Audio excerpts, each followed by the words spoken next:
Hi, it's Nurse Cathy, and it's time for 5 on Fridays. Well, my friend Jake and I are going to talk to you about 5 summer health myths. Now, myth number 1 is the higher a sunscreen SPF, the longer you can go without reapplying your sunscreen. That is wrong.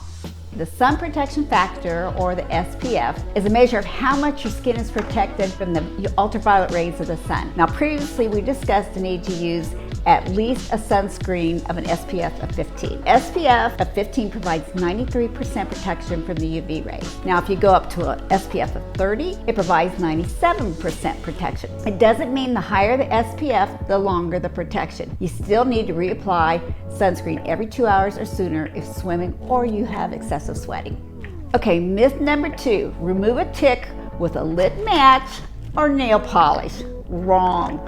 Ticks are everywhere this time of year, so using a lit match to remove a tick, you just risk burning yourself. Now, using the nail polish or other substances to suffocate the tick actually leaves the tick in the skin longer. Now, the goal is to remove the tick as soon as possible, so the best method is to use a fine-tipped set of tweezers, grab the tick as close to the skin as possible, and then pull it out using an even pressure. Now, ticks carry Lyme disease and Rocky Mountain spotted fever. So you want to make sure, biggest thing is to prevent you being bit by a tick. So you want to use a bug repellent that's approved by the EPA, the Environmental Protection Agency, and be sure to read the label before you apply it. Now, the other thing you might want to do if you know you're going to be out in tall grass and brush and things like that is to wear light colored clothing, because then once you come out of that brush in the high grass, you want to do a look over on your clothing, and if you've got light clothing on, it'll be easier to find the ticks.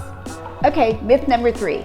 Keep foods out of the sun and in the shade to prevent food from spoiling. Wrong. You know, it's all about temperature. It's not about the shade or the sun. Now, a few weeks ago, we talked about that danger zone, which is from 40 degrees Fahrenheit to 140 degrees Fahrenheit. Now, remember, cold foods need to be stored at less than 40 degrees and hot foods need to be above 140 degrees. Now, remember also, we talked about how long you can keep food out. Remember, approximate food times is 2 hours under normal conditions, and if the temp is 90 or above, you want to go an hour and probably even less than an hour.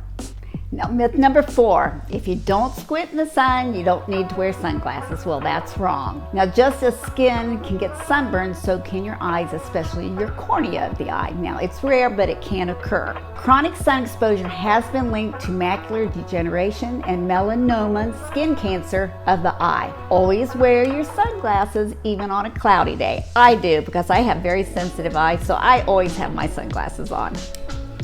And our final myth number 5, is after eating, you must wait 30 minutes before swimming. That's wrong. The concern has always been that eating and swimming too soon could cause cramps and possible drowning. Now, this myth got started in 1908, and the idea came from the Boy Scout handbook. It doesn't know where they got the idea, but it isn't accurate. This myth has went on for over 100 years. Now, the American Red Cross and International Journal of Aquatic Research and Education concluded that it is a myth. But there is one thing that you do want to wait 30 minutes for, and that's during a summer thunderstorm. Wait at least 3 minutes from the last lightning crack before getting into the water to avoid being struck by lightning. Well, now that's all my fun facts for today, but I also want to remind you that Ashley will be talking about breakfast cereals on Monday. She's going to be comparing them, so be sure to tune in to Beyond the Table with Ashley. Now, also, I wanted to invite everyone to check out my monthly blog on the Benefits and Wellness webpage. My blog is called Off the Charts with Nurse Cathy. Now, it's a monthly blog about timely and relevant health tips and topics. I hope you'll enjoy it. Check it out. So have a great weekend, everybody. Bye.